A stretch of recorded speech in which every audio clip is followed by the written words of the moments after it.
Segunda Reis 7:9. Então disseram uns aos outros: não fazemos bem. Este dia é dia de boas novas, e nos calamos. Se esperarmos até a luz da manhã, algum mal nos sobrevirá. Por isso, agora vamos e o anunciemos à casa do rei. Por favor, pode sentar-se aqueles que estão de pé. No ano de 853 antes de Cristo, o rei da Assíria, ou melhor, o rei sírio Ben-Hadad, reuniu todo o seu exército, cercou a cidade de Samaria, capital do reino do norte. Vocês sabem que os exércitos tinham este hábito: cercavam as cidades que estavam com seus muros e portas fechadas. Quem estava dentro não saía, quem estava fora não entrava.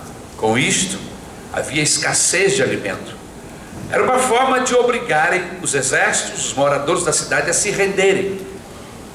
Toda a água, todo o alimento que estava dentro da cidade ficava escasso. As pessoas se desesperavam.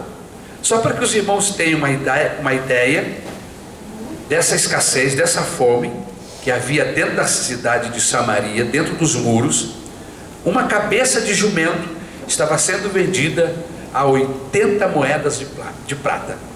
Queridos, é muito dinheiro por uma cabeça de jumento.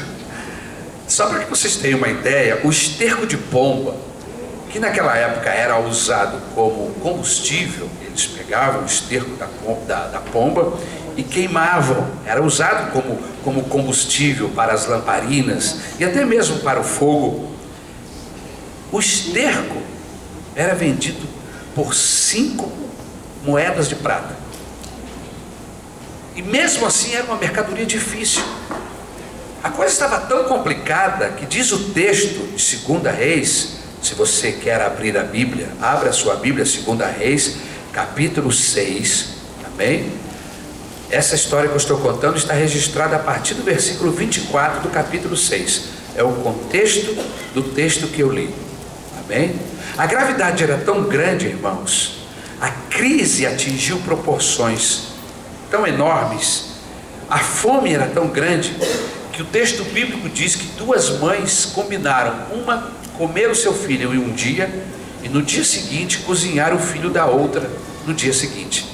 Ora, irmãos, eu não vou aqui julgar o caráter dessas mães, mas isso é uma loucura. E o pior é que diz o texto bíblico, a partir do verso 24, que o rei saiu para passar revista na guarda que estava nos muros, e uma dessas mães, ofendida, buscando por justiça, grita ao rei: rei, me ajude a fazer justiça, porque ontem eu combinei com fulana que iríamos comer os nossos filhos. Ontem eu matei meu filho e nós comemos, mas hoje ela fugiu com o filho dela. Faça justiça ao rei. Ou seja, pedindo ao rei que fizesse com que a outra mãe cumprisse o combinado, matar o seu filho e comer junto com a mãe que haviam combinado. O rei, quando ouviu isso, diz o texto bíblico, que rasgou seus vestidos e clamou por compaixão ao Senhor. Que situação difícil. O texto continua nos contando a história. Enquanto estava acontecendo essa desgraça toda dentro da cidade, a Bíblia fala de 4 leprosos. 4 leprosos que estavam na porta da cidade. O texto diz que os leprosos pensaram assim: nós temos lepra, estamos condenados à morte. Se ficarmos aqui na porta da entrada, morreremos de lepra ou de fome. Se entrarmos na cidade de Samaria, poderemos ser apedrejados e morrermos também. Se sairmos e formos ao encontro dos sírios, também poderemos morrer. Ou seja, a saída para os 4 leprosos era sempre a morte. Mas eles tomaram uma decisão: já que nós vamos morrer de qualquer maneira, vamos tentar. Vamos para o acampamento dos assírios. De repente, pode ser que eles não nos mate e nos dê alguma coisa para comer. Sabe aquele dito que diz, irmãos, se ficar o bicho come, se correr o bicho pega? Às vezes nós vivemos circunstâncias assim. Eu tenho um posicionamento em relação a isso. Há pessoas que dizem, não, já que o bicho come, se eu ficar, se eu correr ele pega, então eu não vou me mover, eu vou morrer mesmo, vou ficar aqui. Eu penso diferente. O bicho pode até querer me comer, irmão, mas ele vai suar, eu vou ficar caro para esse bicho. Ele vai ter que correr para me pegar. E vai que numa curva dessa eu consigo me desvencilhar e ele não me come. Mas eu não vou ser alimento fácil para esse bicho. Foi exatamente isso que pensou esses 4 leprosos. O texto diz que eles decidiram ir para o acampamento dos assírios. No meio da noite, o texto bíblico diz que Deus assombrou os exércitos assírios. Como foi esse assombro? Eles ouviram um barulho de carros, cavalos, muita quantidade. E lá no coração deles, eles pensaram: o rei de Samaria contratou outros reis aqui da região, reuniram seus exércitos e vieram contra nós. Estamos perdidos, vamos fugir. O texto bíblico diz que com esse pensamento e com o assombro do barulho dos carros e cavalos que se aproximavam, eles correram, abandonaram tudo que vinham ao longo dessa campanha de conquistas, porque assim faziam os exércitos. Eles não saíam apenas para fazer uma conquista, eles iam conquistando de cidade em cidade, iam roubando tecido, ouro, prata, alimento, cavalos, bois, jumentos, tudo que as cidades tinham de riqueza, eles iam roubando e iam pilhando, de forma que quando voltavam para as suas residências, para a sua cidade natal, o seu país, eles voltavam enriquecidos. Este exército saiu numa disparada tão grande, irmãos, que esqueceram para trás todo o alimento, esqueceram para trás toda a riqueza que haviam pilhado até aquele momento. Lá vem os 4 leprosos, devagar, porque eles não podem correr, né, irmãos? As pessoas que estão com lepra têm que andar devagar, porque senão ele vai se perdendo no caminho. Vai caindo um dedo, vai caindo um pedaço da mão, vai caindo. E eles estão indo devagarzinho, com seus corações temendo, pensando que quem sabe iriam morrer. Mas quando chegam lá no acampamento, eles descobrem que não há ninguém no acampamento. Está aí no texto, não tem ninguém no acampamento. O acampamento está abandonado. E eles pensaram, mas o que foi que aconteceu? E um deles disse, olha, não importa, o acampamento é nosso, vamos comer. Comeram como nunca tinham comido antes em toda a sua vida. Beberam, pegaram roupas, vestidos, tecidos nobres que estavam espalhados pelo chão. Os cavalos estavam presos. Os sírios fugiram, nem levaram os cavalos, fugiram a pé. O assombro, o medo foi tão grande que eles sumiram no deserto e deixaram para trás toda a riqueza. Lá pelas tantas, os leprosos, depois de já estarem com seus ventres cheios, bem alimentados, de repente olharam um para o outro e lembraram-se de Samaria. E quando lembraram-se de Samaria, eles disseram, não fazemos bem. E aí nós entramos no texto que eu li. Não fazemos bem. Ao pronunciarem essas palavras, eles mostraram que suas consciências foram despertadas. Estavam famintos e prestes a morrer, mas agora estavam alimentados e diante de muita fartura. Mas naquele momento veio a consciência de que não podiam desfrutar sozinhos de tanta comida. Não podiam estar ali alimentando-se e se esquecerem que a alguns quilômetros apenas havia uma cidade que não sabia da fartura que estava tão próxima. Estavam morrendo de fome, se matando e matando seus filhos por comida. Ainda no versículo 9, eles dizem, não fazemos bem. Este dia, que dia? Aquele dia para eles era um dia diferente. De todos os dias que eles tinham vivido, aquele dia era um dia especial. Há poucas horas eles estavam a ponto de morrer, sem explicação, sem nenhum mérito da parte deles. Eles foram favorecidos. Foram favorecidos com uma dupla bênção. Primeiro, muito alimento. Se fartaram com toda a comida que tinham. Segundo, eles não pensavam em viver. Lembram? O texto bíblico diz que eles diziam: se ficarmos, morremos. Se entramos em Samaria, morremos. Se vamos para os assírios, morremos. Então, vamos tentar uma opção. Ou seja, eles foram abençoados duplamente, porque alcançaram alimentação. Mas melhor do que tudo isso, estavam vivos. Que história interessante. Continuavam vivos. E lá no pensamento, na conversa deles, eles entenderam que aquele dia era um dia de graça, um dia da manifestação do favor de Deus. Afinal de contas, estavam condenados à morte e agora estavam vivos. Será que eu e você também já não fomos abençoados por esse grande dia, o dia da graça? Eu me lembro do dia em que o Senhor me alcançou. Eu não tinha mais do que 12 anos de idade.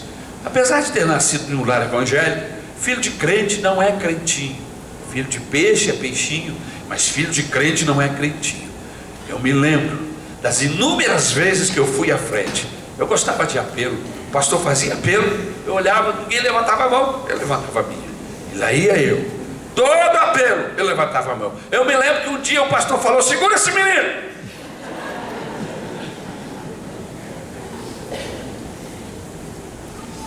Eu sinto um misto de alegria e de emoção, irmãos, porque mesmo quando criança já mostrava o desejo no meu coração de servir a Jesus, de entregar a minha vida a Ele.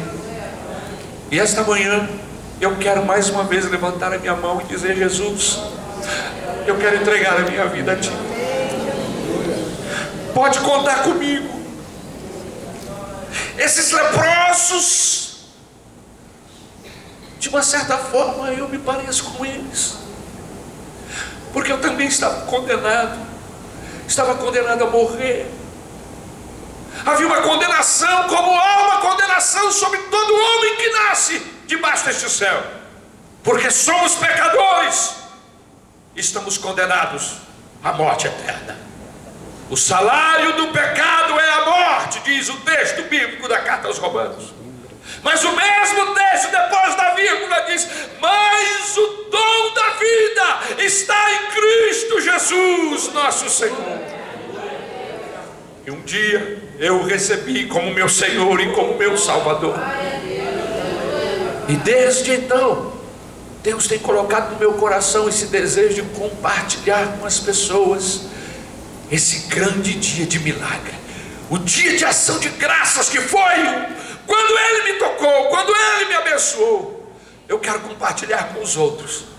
Aconteceu para esses 4 o livramento de Deus da fome e da morte. Mas e agora? Eles estavam lá, o que fazer? Calariam-se? Poderiam ficar ali pensando: vamos aguardar um momento próprio para ir à cidade. Ou quem sabe um deles poderia dizer assim: fomos nós que achamos, isso aqui tudo é nosso, não temos que compartilhar com ninguém. Vamos ajuntar o que pudermos e vamos para algum lugar comprar. Mas eles não pensaram assim. Eles pensaram: é dia de boas novas. Nós temos uma notícia que vai mudar a história da cidade de Samaria. Deus nos abençoou. Nós precisamos levar essa bênção para os samaritanos que estão morrendo, que eles haviam encontrado. E a experiência que eles tiveram levou-os à conclusão de que aquele dia era um dia diferente. Era um dia de gozo, era um dia de boas novas. Exatamente essas boas novas que o mundo todo inteiro precisa ouvir. Deus um dia escolheu a nação de Israel para levar a mensagem para o mundo. Mas a nação de Israel ficou soberba. Achou que Jeová era só Deus e que eles não tinham que compartilhar Jeová com ninguém. Fechou-se. Mas o alvo de Deus foi sempre revelar-se para o mundo. Ele queria fazê-lo através de Israel, mas Israel não quis. E ainda matou seu filho quando este veio, quando este chegou à terra, quando este nasceu e viveu entre eles. Foi morto, crucificado na cruz do Calvário. Irmãos, Deus mudou o projeto. Se Israel não quer, então eu vou usar quem queira. E no Evangelho de João, João revela uma das passagens mais lindas de todo o texto da Bíblia. Veio para os seus, mas os seus não quiseram. Mas a todos quanto receberam, deu-lhes o poder de serem feitos filhos de Deus. Jesus levantou a igreja. Jesus levantou um outro povo. Jesus deu poder a esse povo. Enviou o seu Espírito sobre cada um daqueles que o recebem como Senhor e Salvador. E lhes deu uma missão: ide por todo mundo e pregai o seu evangelho, o meu evangelho a toda criatura. Quem crer e for batizado será salvo. Quem não crer será condenado. E ao longo desses 2012 anos, esse evangelho tem chegado a curtelas, a esquinas, a cidades menores e maiores, a vilas, a nações. Milhares de pessoas têm sido alcançadas pelo evangelho abençoador do Senhor Jesus Cristo. Mas nós estamos vivendo um momento que eu não sei bem explicar, aonde a igreja parece que estagnou.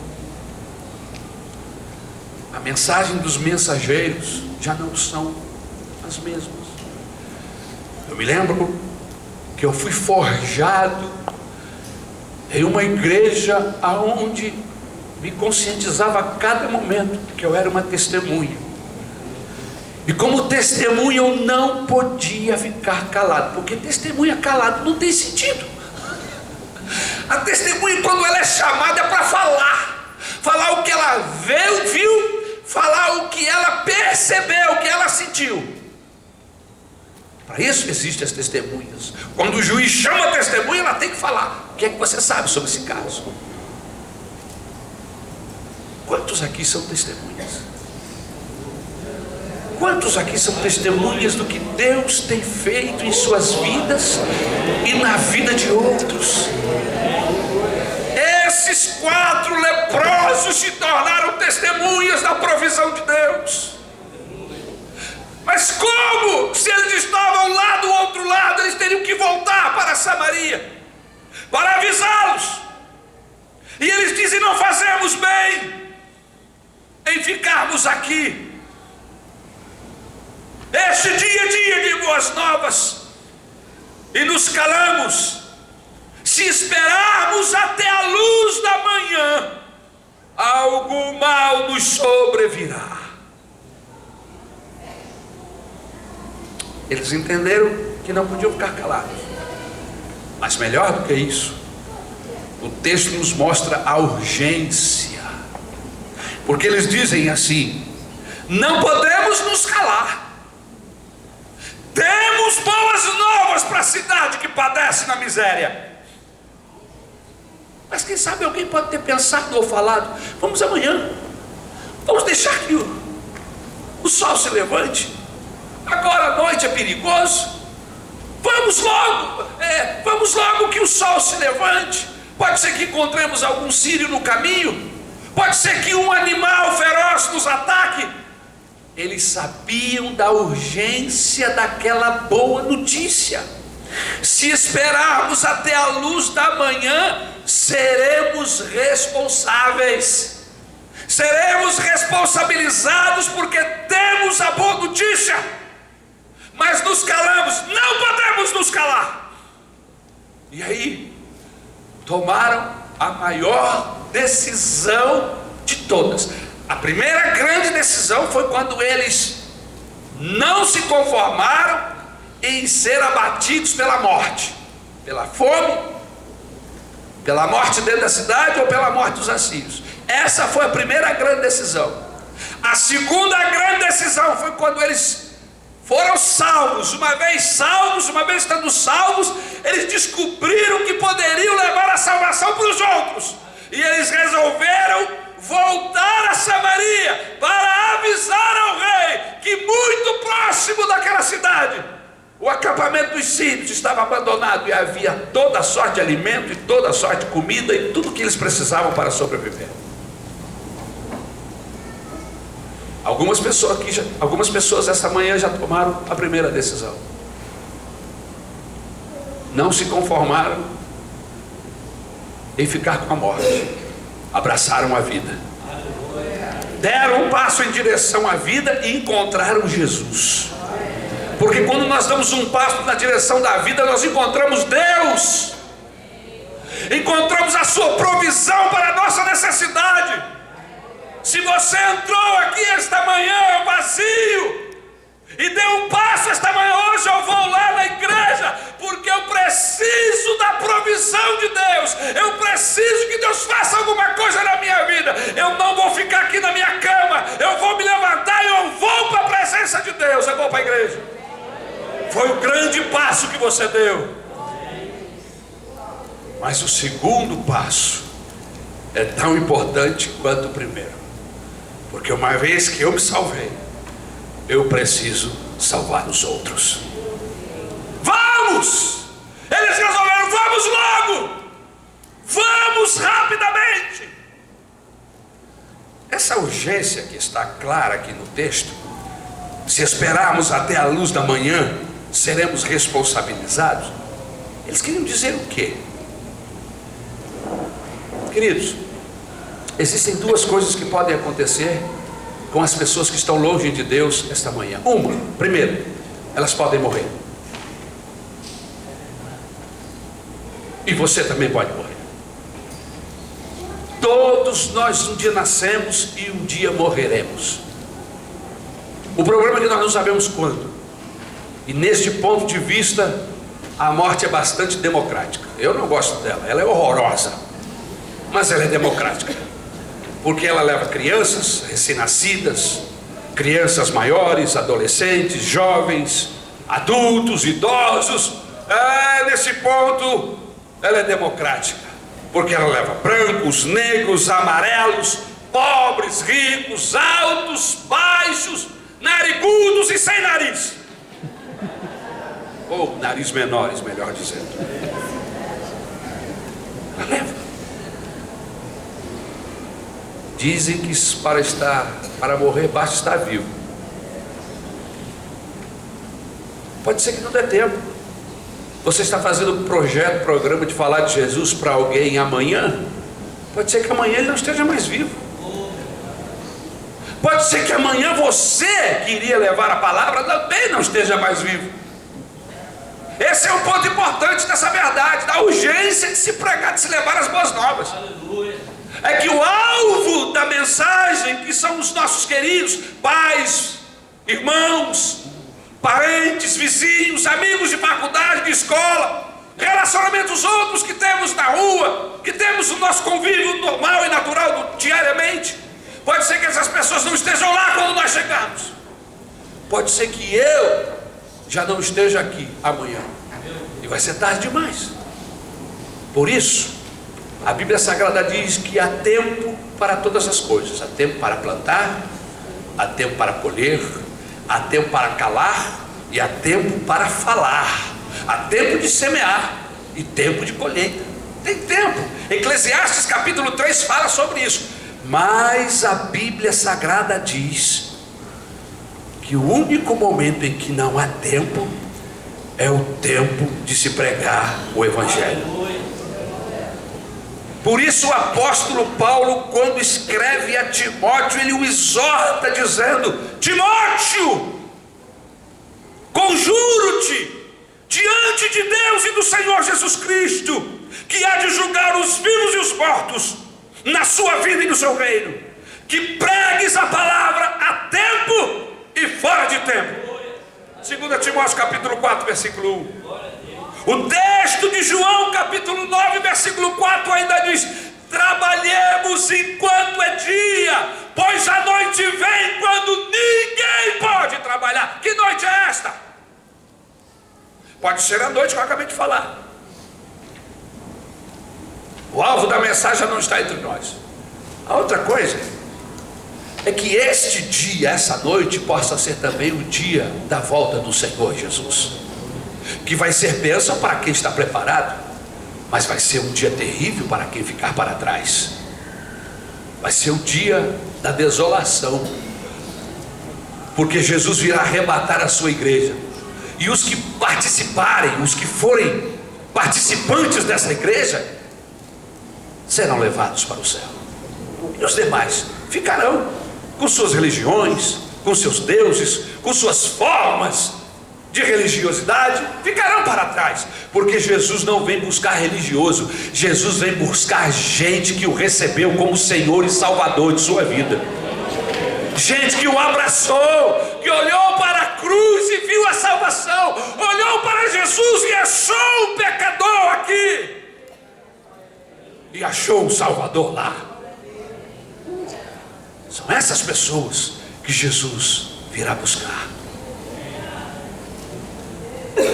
Os 4 leprosos voltaram para Samaria e levaram as boas novas. Anunciaram ao rei que havia um acampamento muito próximo, onde havia fartura de alimento, e eles não iam precisar mais comprar esterco de pomba, nem comer cabeça de jumento, porque havia alimento de todo tipo, vestimenta, água em abundância, vinho em abundância, no acampamento que estava muito próximo. Você já entendeu essa mensagem? Porque o Espírito Santo está aqui e ele traz luz a tudo que nós falamos. Em nome de Jesus, nós estamos esta manhã querendo que muitos, ou quem sabe todos aqui esta manhã, tomem a segunda postura que os 4 leprosos tomaram. Uma vez que foram salvos, lembraram-se dos que estavam perdidos. Uma vez que haviam se alimentado, lembraram-se dos que estavam famintos. Deus tem alimentado você. Nós temos vivido tempos de fartura e de liberdade. Nunca na história desse país se pregou o Evangelho de uma forma tão clara, tão constante, através de todas as mídias que nós conhecemos, como nos nossos dias. Eu tenho centenas de mensagens em casa, de mensageiros que eu gosto de ouvi-los. Você já deve ter adquirido dezenas, centenas de mensagens. Você pode acessar a mensagem via internet a hora que você quiser. Existem rádios evangélicas no ar que você pode ouvi-las a noite toda com canções e mensagens. Existem programas televisivos que entram na sua casa através das ondas artesianas, e você pode ouvir e ver a mensagem. Estamos vivendo tempo de fartura, mas existem pessoas que o inimigo tem cegado. A Bíblia Sagrada diz que o inimigo cegou, tirou a visão dessa atual sociedade, e eles estão como cegos, sem encontrar o caminho. Mas você já encontrou, nós já encontramos. E eu quero esta manhã, no nome do Senhor Jesus, convocar a igreja de Praça Seca para nós abraçarmos a obra missionária e a obra de evangelização. Deus tem missionários aqui sentados esta manhã. Deus tem profetas sentados aqui esta manhã, que tem a mensagem, que tem as boas novas. Você só precisa tomar o posicionamento e dizer: vamos e levemos as boas novas para os que estão morrendo em Samaria. Porque foi isso, exatamente isso, que fizeram os 4 leprosos. Que boas novas! Que boa notícia! Aleluia! E vindo de quem? De 4 leprosos. E vindo de quem? De quem não se esperava nada, senão cheiro ruim e morte. Mas Jesus transformou meu cheiro podre em cheiro bom. A Bíblia Sagrada diz que aqueles que têm Jesus no coração têm o cheiro de Cristo, o aroma suave do Salvador. Os que estão na luz têm o cheiro do Salvador. Nós precisamos levar esse cheiro, essa fragrância, aleluia, e compartilhar com aqueles que ainda estão nas trevas. Vamos ficar de pé em nome de Jesus.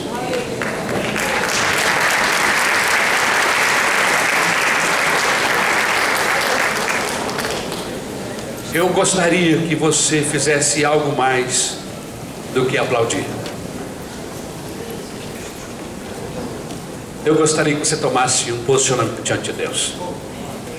Já chega, irmãos, de virmos aqui para a igreja domingo após domingo, ouvirmos o coral, as crianças, o louvor. Já chega, irmãos, de ficarmos aqui no nosso conforto, na nossa zona de conforto, sentados em cadeiras confortáveis. Eu estava aqui em cima e eu olhei, enquanto as crianças estavam aqui ouvindo a mensagem, eu vi gente de boca aberta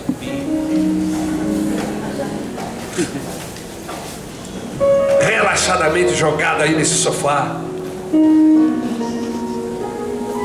Eu não sei o que estão transformando a igreja, mas a igreja ultimamente tem se transformado em um lugar onde as pessoas vêm para dormir, vêm para ter encontros sociais e se esquecem de que antes éramos leprosos e que agora fomos levados ao arraial da bênção. Mas lá na cidade as pessoas ainda estão famintas. Quantos aqui esta manhã vão tomar um posicionamento? Já chega, pastor, eu estou cansado dessa mesmice. Vou lhe dizer uma verdade em nome de Jesus. Sabe por que a sua vida é cheia de altos e baixos? Sabe por que você nunca consegue uma estabilidade espiritual? Porque você não teve ainda o privilégio de se permitir ser usado por Deus. Deus para você é alguém que resolve o seu problema. É o gênio da lâmpada que você diz: Jesus, passa a flanelinha, e o gênio aparece, diz: você tem 7 pedidos, ou 3, dependendo do gênio. E aí nós pedimos a Jesus para solucionar os nossos problemas, desde vaga no estacionamento do shopping até abrir vagas nos concursos públicos, nas faculdades. A mensagem que se prega hoje é essa: prosperidade. Eu não tenho nada contra a prosperidade, inclusive eu creio que Deus nos prospera. Mas, irmãos, esses 4 leprosos estavam num lugar de prosperidade, mas eles foram tocados por uma consciência, por um dever, de que haviam pessoas morrendo com fome, e eles estavam no meio de tanto alimento. Eu quero convocar você a tomar um posicionamento esta manhã. Pastor, eu quero ser como um desses profetas, desses leprosos. Eu quero ser um desses profetas que Deus tem para usar. Eu quero que a minha boca seja a boca de Deus. Eu quero ter um relacionamento com Deus a tal ponto dele me usar. Eu quero ser usado por Deus, pastor. Quando somos usados por Deus, irmãos, completa-se o ciclo do evangelho na nossa vida. Você sabia disso? Porque aquilo que recebemos começa a fluir como rios de água viva. Foi isso que Jesus falou no capítulo 7 do evangelho de João, quando ele fala acerca da chegada do Espírito Santo. Rios de águas vivas vão fluir do seu interior. Você vai deixar de beber da fonte apenas. Você vai passar a ser fonte. As pessoas vão beber de você. Jesus estará em você. Você vai descedentar. Você vai alimentar as multidões daquilo que você tem. Você tem as boas novas. Você tem a mensagem que pode transformar não apenas a vida de um homem aqui, mas pode transformar uma família inteira, pode mudar o destino final de toda uma família, de toda uma nação, de todo mundo. A mensagem do Evangelho é a única mensagem que pode transformar o coração de um homem e levá-lo para o céu. Não há outra mensagem como esta. Por isso, eu prego sobre prosperidade, mas a maior prosperidade é ter Jesus e ser usado por Ele. Não existe prosperidade maior do que esta: possuir Jesus e ser servo dele, ser usado por Ele, ser seu profeta, ser sua boca. Quero desafiar você, em nome de Jesus, a ser um ganhador de almas. Você tem amigos no trabalho, você tem pessoas na sua escola, na sua faculdade.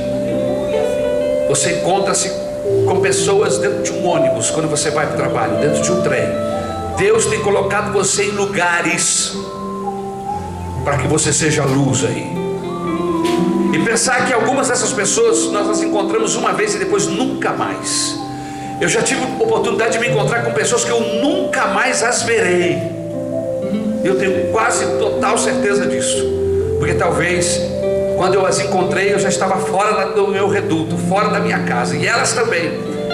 Para que eu as encontrasse outra vez eu teria que ir para o país delas, e ainda assim seria muito difícil. Eu as encontrei em outros países, em outros momentos. Eu nunca mais vou vê-las. Está pesando sobre meus ombros o fato de tê-las encontrado e não ter falado com elas o que Jesus fez na minha vida. Há uma alegria no meu coração de ter encontrado algumas pessoas ao longo de minha vida e ter falado com elas: olha, eu quero ter a oportunidade, o privilégio de ver você outra vez no céu. Se você abraçar Jesus, não importa se eu vá para o ocidente e você para o oriente, nós temos um encontro marcado lá no céu com Jesus. Porque o Evangelho é a única mensagem que pode unir pessoas que tenham se encontrado uma vez só, sejam elas do Oriente ou do Ocidente, mas encontrá-las diante do Senhor, no céu. Eu quero nesse momento orar. Eu quero que você faça um propósito com Deus. Eu quero lançar um desafio na igreja esta manhã. Qual o desafio, pastor? Ganhar uma alma para Jesus até o final do ano, dezembro. Nós temos 4 meses. Você é um ganhador de almas. Pastor, mas eu não sei, eu sou tímido, eu não sei o que falar. O que você sabe, o que você tem é mais do que suficiente. Se hoje fosse fechadas as portas das igrejas e nós pastores, e nós não pudéssemos mais pregar o Evangelho, o que nós temos é mais do que suficiente para vivermos e para compartilharmos com quem não tem. Então fale. Você não precisa pregar como o pastor está pregando. Fale só o que Jesus fez com você, como Ele transformou o seu coração, como Ele mudou a tristeza pela alegria, como você consegue ter gozo em meio a tribulações e as tempestades da vida, como Jesus visita você todos os dias. Você não precisa pregar uma mensagem de 50 minutos, 3 minutos e meio, 5 minutos será o suficiente para que essa pessoa saiba que Jesus está em você e que você quer abençoá-lo com a salvação. Quantos aqui esta manhã aceitam esse desafio? Pastor, eu quero ser boca de Deus, e eu vou orar, e eu vou ser boca de Deus. Eu quisera que toda a igreja levantasse a sua mão, que as pessoas não ficassem com vergonha, com medo, com preguiça, mas que na presença de Deus fizesse um propósito. Deus, me usa, usa-me, Senhor, eu quero ser tua boca onde eu chegar.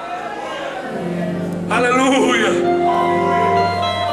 Como um farol que brilha à noite, como fonte Ponte sobre as águas, como abrigo no deserto, flecha que acerta o alvo. Eu quero ser usado da maneira que te agrade, em qualquer hora, em qualquer lugar. Eis aqui a minha vida, usa-me, Senhor, usa-me. Só quem quer, só quem está fazendo esse propósito com Deus vai cantar.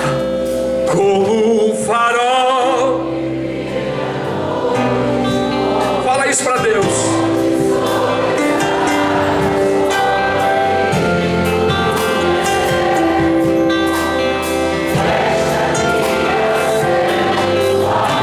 Eu quero, Deus. Eu quero ser usado da maneira que puderes.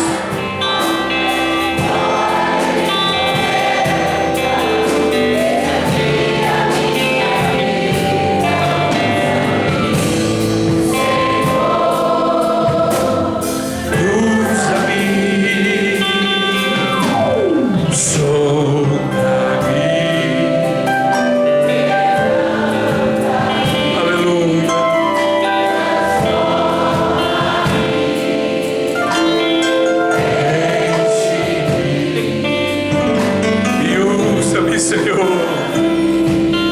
quero que você fique atento, porque quando você estiver lá no seu trabalho, quando você estiver lá na fila do ônibus, na fila do banco, no caixa para pagar as suas compras, Deus vai te dar deixa. O Espírito Santo vai falar: é agora, fala. As pessoas vão manifestar desejo, a porta vai abrir, você fique preparado, porque Deus vai te usar assim, no mercado, aonde você estiver. Deus vai colocar gente no seu caminho, para você falar dele. Aleluia, aleluia.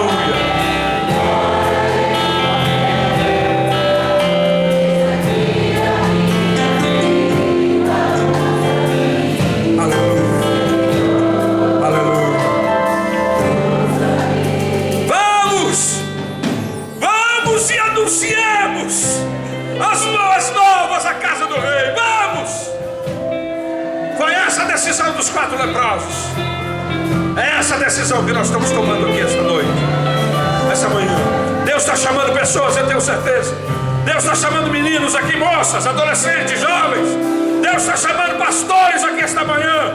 Abra o seu coração, abra o seu coração. Deus quer usar você. Meu Deus, as nossas vidas estão diante de Ti.